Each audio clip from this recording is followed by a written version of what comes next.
donc ni ko le président du CDEPS Mamoudou Ibra Kane waxee conférence de presse bi waxtaan bi nga xam ne dañu ko bëgg a sekk ak askan bi ak société civile bi le gouvernement du Sénégal les partenaires techniques et financiers du Sénégal donc communication bi dañu koy def ngir wone rek suñu ouverture pour un dialogue apaisé entre les différents démembrements du secteur de la presse. Suñu taxawaay boobu nag ñu ngi koy sukkandi ci appel bi nga xam ne président de la République Bassirou Diomaye Faye lancé woon na ko le 14 août dans le communiqué du Conseil des ministres gannaaw ba ñu amalee la journée sans presse. Le président de la République dafa invité woon à un dialogue rénové avec la presse.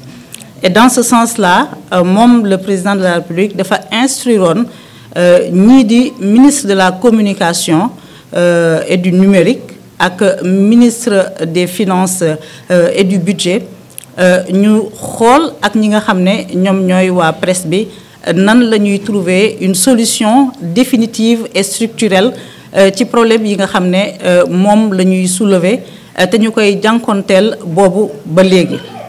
ci wàllu boobu nag ñun waxtaan nañu sekk nañu waxtaan réunion bu am solo ak le ministre des finances Cheikh Diba en présence du directeur général des impôts et domaines de l'époque ki nga xam ne moom la ñu relevé dernièrement muy Ablaye Diagne. ñu tegoon sur la table lépp li nga xam ne moom moo concerné le passif fiscal, le recouvrement des créances, les ruptures de contrat. Moom mu dégluñu quand même avec beaucoup d'ouverture et puis ak les services des impôts mu ngi xool nan la ñuy régler situation boobule. Fan yële communiqué nañu ci main levée bi nga xam ne service impôt amal nañu ko ci compte bancaire presse entreprise de presse yi nga xamoon ne dañu leen bloqué woon du mois de juin jusqu'au mois de décembre. Ci wàllu boobu ba tey tamit il faut avouer que porte yi nga xam ne dañu ko tëjaloon aux impôts et domaines tijjil nañu ko entreprise yu bari ku ci nekk dem nga waxtaan ak sa nu tudd ki nga xam ne moom moo yor sa wàllu dossier et puis il y a des avancées sur ce côté-là. Côté bi nga xam ne amuñu ci benn avancée moom mooy côté ministère de la communication et du numérique bi nga xam ne moom mooy suñu tutelle technique et administrative. Ba président woote la rencontre qu'on a eue avec lui, c'était avant l'appel du président ou après? Oui, c'était après. C'était après. C'était le 17 juillet. Le 17 juillet. Oui, 2020. L'appel du président, c'était le 14 août. Le 14 août, oui. Donc, on a rencontré avant l'appel du président. Oui, on a rencontré avant. Voilà. On a pu, le 14 juillet, je pense. Le 17 juillet, rencontrer ki nga xam ne moom mooy ministre de la communication. Premier contact boobu nag soumettre nañu ko lépp loo xam ne doléance la ak jafe-jafe te presse bi di ko dund. Il y a eu un relevé de décision, mais il faut dire que relevé de décision boobu matérialisation topp ci. Ba président de la République dafay son appel au dialogue rénové ñu ngi doon xaar aussi ministre de la communication ni ko son naataangoom bu ministère des finances dafee mu wooñu xool nu ñuy waxtaanee ak ñun. Boobaak léegi nag les relations entre le ministère et le secteur de la presse sont extrêmement difficiles. Donc actuellement relation yi ci statu quo la nekk. Pendant que ñun à longueur de conférence de presse ñu ngi invité le ministère à un dialogue à des concertations, li ñu noté mooy le ministère de la communication moom mu ngi dérouler sa feuille de route. Moom nag comme que dafay xaar ñun ñu bind ko laaj ko demande d'audience, puisque le ministre tient à ce formalisme à la française là, apparemment ils ne sont pas de l'école anglo-saxonne, dinañu ko bind adressé ko une demande d'audience. Le ministère semble dire que le CDEPS n'a jamais mosu ko adressé une demande d'audience. Et si je me souviens, on a décidé lors d'une réunion que ce serait la deuxième demande d'audience bu ñu ko adressé et qui est restée sans suite. Vous me confirmez? Oui. Voilà. Donc Mamoudou Ibra Kane nee na confirmé na ne am na ñaari demande d'audience yu ñu ko adressé qui sont restées sans suite. Léegi nag comme moom il veut vraiment que ñu jaar ci li nga xam ne moom mooy le rituel administratif, dinañu ko adressé waat une demande d'audience, dinañu sacrifier waat à ce formalisme là administratif et puis toog di ko déglu. Mais en attendant, la situation des entreprises de presse dafa nekk di détériorer wu de jour en jour. Dafa am lu ñu njëkk a faagaagal mu nekkoon la pandémie de la Covid-19. Ba ñu jógee ci pandémie Covid-19 entreprise yu baari dañu koo yëg, ñi nga xam ne dañ daan ñëw di indi publicité ci ñun sax ñoom tamit dañu koo yëg ba dañoo wàññi li nga xam ne moom mooy seen assiette publicitaire. Ñuy jéem a jóg ak daanu ñu ngi duggaat ci crise politique. 2024 une alternance démocratique, une troisième alternance démocratique, mais on s'attendait quand même comme nu mu tàmm di amee que Sénégal bu changement amee même quand c'est dans le cadre d'un régime dans la continuité daanaka di nga toog 3-6 mois affaire yi dina tagga témbee yu bari day taxaw en attendant ñu former waat gouvernement changement yi ñu def ko donc bi ñu ñëwee 2024 affaire yi demee noonu on s'est dit que c'est une situation passagère dina jàll, mais aujourd'hui situation boobu dafa nekk di persister. Li nga xam ne moom moo am ba am mooy tey entreprise de presse yu yëpp presque au Sénégal, en tout cas bu fekkee ne am na ñoo xam ne ñu ngi ciy génn xam naa ne motuñu ñaar mbaa ñett entreprise de presse yu bari au Sénégal dañoo am ay jafe-jafe. Jafe-jafe yooyu bokk na li ko indi et je vais pas trop m'épancher là-dessus parce que on va se répéter. Bokk na ci li ko indi ni ñu dagg contrat yi, li ñu geler paiement yi, ensuite li ñu bannir la presse privée ci wàllu publicité. Et loolu léegi dafa nekk une réalité bu leer nañ, c'est-à-dire la presse privée structure gouvernementale yi nga xam ne ñoo ngi fi. Man de bi depuis 10 mois benn structure gouvernementale moo mos a def pub ci man et je pense que def na tuuti ci def na aussi ci yeneen entreprise de presse yi du ñu gis publicité et dañ ñu bannir.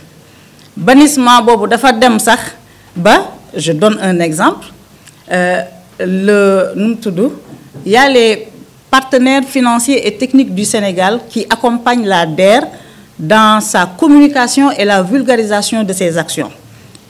Mu am un fonds boo xam ne la BIT ak l'AFD, Agence française de développement, ñoom ñoo ko dégagé pour assurer la partie communication parce que dañoo jàpp ne DER pour mu réussir sa mission communication bi war na jàll ñu gën a xamale li nga xam ne moom mooy DER. Ba ñuy lancé programme boobu sous la supervision des partenaires techniques et financiers dañoo def appel d'offres. Ñu war a retenir 5 télévisions pour que ñu compétir. Plusieurs télévisions disons, mais il devait en retenir 5. Mu am 5 télévisions yoo xam ne dañu leen tàmm par avis d'appel d'offres. Ñu exécuter la première phase du programme. Ñu reconduiraat ñu war a exécuter parce que programme bi c'est sur 5 ans. Ñu war a exécuter la deuxième phase 2024-2025. Ñu commencé exécuter ba mois de juin dañoo jékkee-jékki parce que à chaque fois bu ñu amee couverture dañ lay yónnee couverture bi. Chaque couverture elle est payante selon mu nekk publi reportage de 3 minutes mbaa 5 minutes wala mu nekk un document nu mu tudd un document audiovisuel de 30 minutes. Donc dafa am tarification.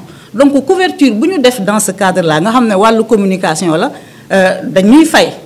Par exemple, pour le... Bon, je ne me sens pas bien. Pour le cas de cette TV, peut-être que les autres ne sont pas à l'aise pour en parler. Moi, je vais en parler. Pour le cas de cette TV, depuis le mois de juin juillet ñun gisatuñu couverture. Alors je me suis inquiétée ma ne est-ce que du ñun ñoo deful suñu warugal. J'interroge le commercial ñu ne ma ah ñoom kat joxatuñu couverture ma woote foofu ñu ne ma non du dara c'est juste que bu activité amee dañuy jox la liste des entreprises des télé yi ñuy woo ma ne ko mais vous ne nous appelez plus. Par la suite dans les investigations que j'ai faites j'ai compris que dañoo jox ordre à la cellule de la communication d'enlever 2 télévisions muy 7TV ak ITV sans raison ma bind leen di leen laaj des explications. J'ai écrit à l'administratrice générale de l'ADER. Je n'ai toujours pas d'explication.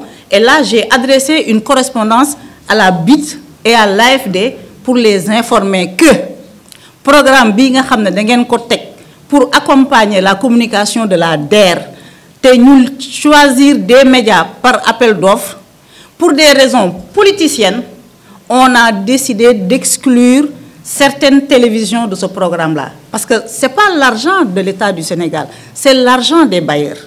Donc, là, juste pour wane ne dafa am un bannissement.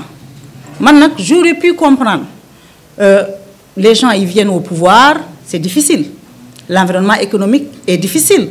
Mën naa comprendre loolu mën naa comprendre que publicité yi convention yi que même paiement yi tardé mais li ma mënul comprendre mooy mu mel ni dafa am un mot d'ordre un bannissement képp ku ci juum sax ba woo la ne la dama bëgg telle activité nga couvriral ma ko dal na ma ci foire bi passé da ngay jékkee-jékkee rek waa ji annulé lan moo waral loolu. Et léegi nag le problème que ça pose mooy entreprise de presse au Sénégal nga xam ne le marché est très limité ñu partager marché bi entre le privé et l'État du Sénégal. L'État qui apporte presque 70% des recettes publicitaires bu loolu bloqué entreprise privée yi nga xam ne tamit ñoom aussi ñu ngi ci ay jafe-jafe ci ay difficultés de trésorerie ñooñu tamit bu ñu wàññee seen publicité vous imaginez que les tensions de trésorerie se feront très persistantes et loolu mën na indi fu mu nekk nii bu ñu ko bañ mën na indi entreprise de presse yi charge yi nga xam ne dañ ci daan faire face presque ñu bari mënatuñu ko mën nañu dem ba assister au Sénégal à la fermeture de grandes entreprises de presse parce que mënatuñu parce que amatuñu recette mën nañu dem ba gis et puis gis nañ ko sax une série de licenciements dans le secteur de la presse parce que tamit am na ñoo xam ne moi je pense que boo yenoo dara nga dem ba mënutoo le courage mooy nga waxtaan ak nit ñi xool nan ngeen di trouver solution parce que xëy na ku mënoon 50 xëy na léegi 10 nga mën gaa yaa ngi xool nan la ñuy yemalee li nga xam ne moom mooy seen bëgg-bëgg yi ci fukk yi nga xam ne moom la ñuy dese. J'estime que le gouvernement bi nga xam ne dafa bëgg a promouvoir l'emploi le gouvernement bi nga xam ne dafa bëgg a promouvoir li nga xam ne moom mooy le secteur privé warul toog di seetaan des entreprises de presse di tëj benn par benn.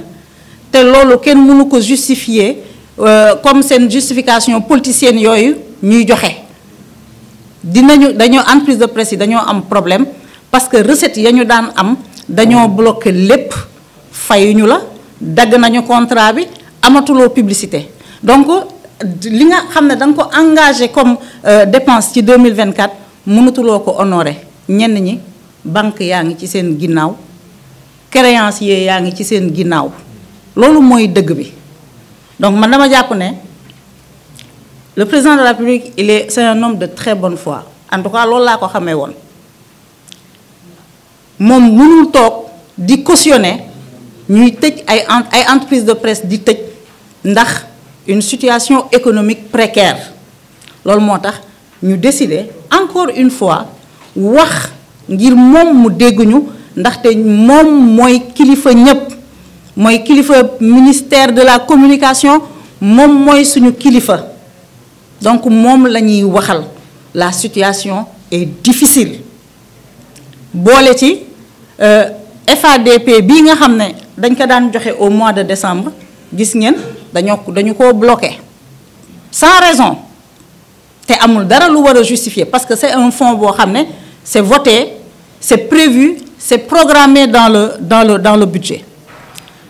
Les plus téméraires dañuy dem ba ne y a une mise à mort programmée des médias man tey nag je veux être très positive dama leen di may le bénéfice du doute duma leen accuser de vouloir lancer un programme de mise à mort des médias dama naan rek dafa metti ci ñoom ñun tamit il faut ñu yëg safaay bi mais nañu xoolaat mbir yi fañ daan jëlee recette amatuñu ko ci kanam ñu bari ce sont beaucoup d'emplois le secteur de la presse c'est minimum 15 000 emplois.